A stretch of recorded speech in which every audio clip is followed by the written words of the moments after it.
Before watching this video, don't forget to subscribe, like and activate the notifications. Welcome to my channel. Today I will share a video tutorial on factory resetting the Honor Magic 4 Lite smartphone. To fix various problems on the Honor Magic 4 Lite smartphone or want to sell it, you must do a reset to factory settings. For how to reset on Honor Magic 4 Lite, watch this video until the end. Go to Settings. Select System and Updates. Tap the Reset option.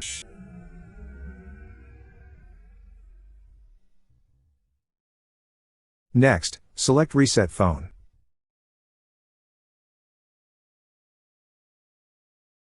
Scroll down and tap the Reset Phone button.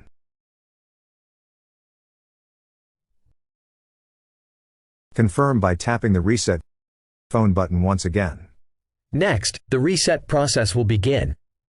Wait a few minutes for the process to complete.